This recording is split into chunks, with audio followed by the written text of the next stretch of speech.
Hello दोस्तों, तो आप सभी का स्वागत है आपके अपने यूट्यूब चैनल MHS एजुकेशन पर। तो आज हम लोग एक नए टॉपिक के साथ, नए मुद्दे, नए एजेंडे के साथ आप लोगों से इंटरेक्ट करेंगे।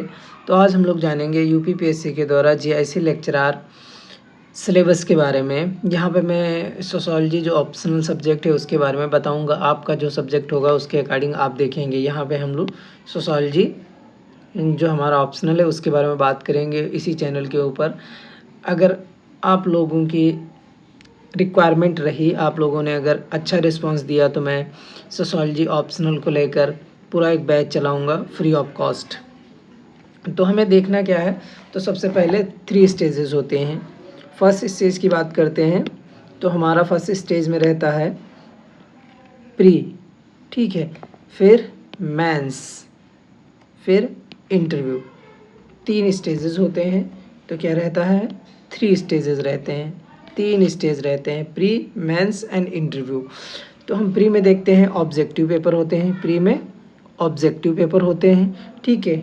2 पेपर, मतलब एक ही पेपर होता है, 2 सेक्शंस में डिवाइडेड होता है। एक ही पेपर होता है, 2 सेक्शंस में डिवाइडेड होता है। टोटल 300 मार्क्स का होता है। टोटल 300 मार्क्स का होता है। उसमें से 2 आवर्स का होता है। 120 क्वेश्चंस होते हैं। 120 क्वेश्चंस होते हैं। वही बात करते हैं, पेपर 1 जनरल स्टडीज़ का होता है, जिसमें 50 क्वेश्चंस होते हैं 150 मार्क्स के। वहीं दूसरा आपका स्पेसिफिक सब्जेक्ट जो होगा, जैसे मैं यहाँ पे बात कर रहा हूँ सोशोलॉजी के बारे में, तो सोशोलॉजी से रिलेटेड 70 क्वेश्चंस होंगे 150 मार्क्स के। फिर हम लोग देखते हैं मेंस, जो कि डिस्क्रिप्टिव होता है, जो कि आपका डिस्क्रिप्टिव एग्ज़ाम होता है मेंस का। वहाँ भी 2 पेपर्स होते हैं।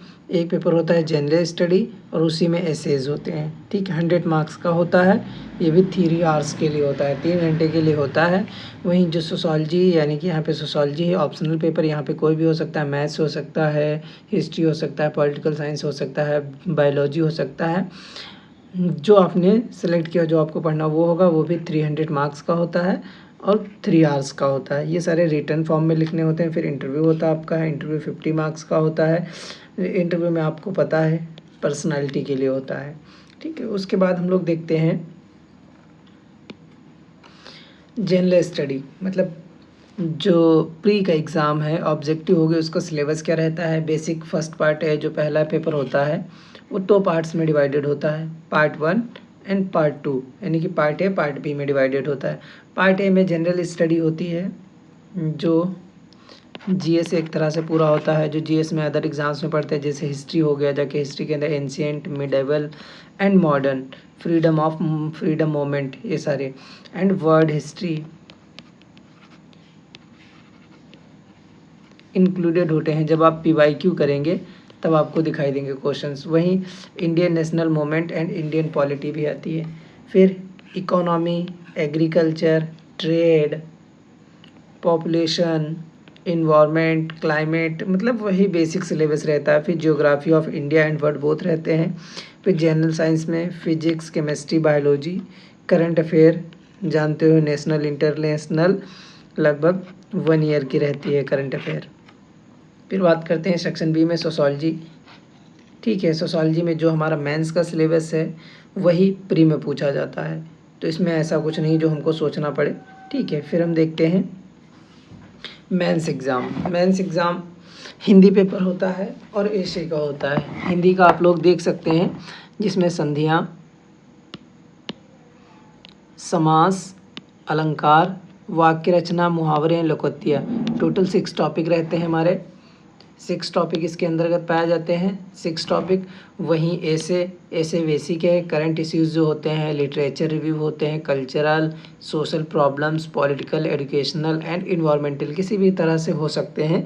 मोस्टली हम 1-2 साल का करंट अफेयर जो पढ़ते हैं उसी से रिलेटेड इसमें ऐसे आ जाते हैं। बहुत टफ नहीं होता, फिर भी UPPSC करा रहा है तो समझ सकते हैं उसका लेवल क्या होगा, क्योंकि ये UPSC को कॉपी करता है। फिर अपने सोशोलॉजी की बात करते हैं। बहुत ब्रीफ में सिलेबस बताया गया है, बट जब हम PYQ देखते हैं अच्छे से, जब स्टडी करते हैं, तब हमको पता चलता है उसके अंदर क्या पूछा जाता है। सबसे पहले हमसे पूछता है सोसाइटी मीन्स, मतलब सोशियोलॉजी पूछेगा आपसे क्या होता है सोशियोलॉजी, डिफिनीशन, टाइप्स, ये सारी चीज़ें। फिर society, community, association, social groups, जैसे हिंदी में कह सकते हैं समाज, समुदाय, संघ, सामाजिक समूह, और समाजशास्त्र क्या है, उसकी कैसी प्रकृति है, इसके बारे में सारी जानकारी होनी चाहिए। फिर कल्चर, सोशल इंस्टीट्यूशंस, फैमिली वगैरह हो गए जाके, सोशल ग्रुप्स हो गए जाके, वही सोशल स्ट्रक्चर पढ़ेंगे, सोशल सिस्टम पढ़ेंगे, सोशल कंट्रोल पढ़ेंगे।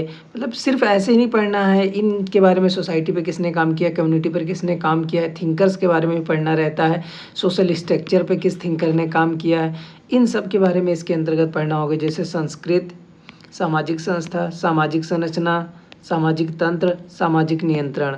उसी तरह से जो थिंकर्स, स्पेसिफिकली बहुत कम थिंकर्स बताए गए हैं, बट हमें कुछ और ऐड ऑन करने पड़ेंगे।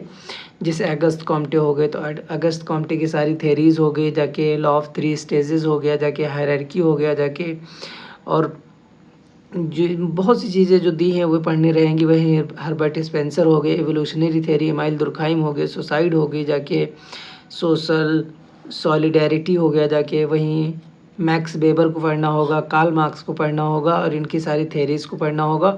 और भी क्लासिकल थिंकर्स के अलावा भी पढ़ने रहते हैं। वहीं जो इंडियन थिंकर्स की बात करेंगे तो 3 थिंकर्स ही बताए गए हैं, बट हमें और भी सिलेबस के अंदर पढ़ने रहते हैं। PYQ के थ्रू देखते हैं, बहुत मतलब रीच आउट कर रहे हैं बहुत दूर तक। जैसे GS घुरे हो गए जाके, MN श्रीनिवास हो गए जाके, राधा कमल मुखर्जी, इनकी आइडियोलॉजी, इनके अप्रोचेस क्या थे उसके बारे में वही हिंदी में लिखा हुआ है। फिर यूनिट 3 देखते हैं, सोशल इंस्टीट्यूशंस, जैसे फैमिली,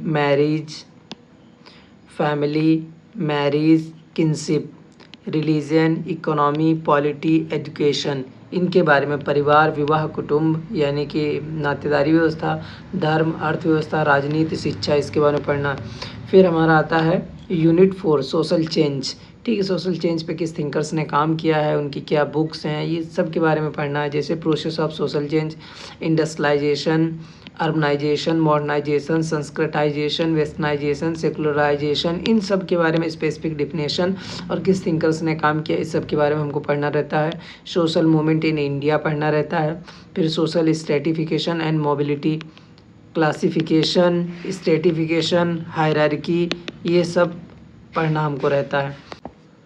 फिर यूनिट 5 देखते हैं। यूनिट 5 के अंतर्गत क्या पढ़ाया जाता है, कास्ट सिस्टम और उसके features, functions, changes, class and power structure, tribes, marginalised communities, problems of women, weaker section, rural and urban issues. मतलब भारतीय समाज, जाति व्यवस्था, उसके बारे में पढ़ना रहता है। जनजातियाँ एंड वंचित समुदाय, महिलाएं, कमज़ोर वर्ग, ग्रामीण एवं नगरीय समस्याएं।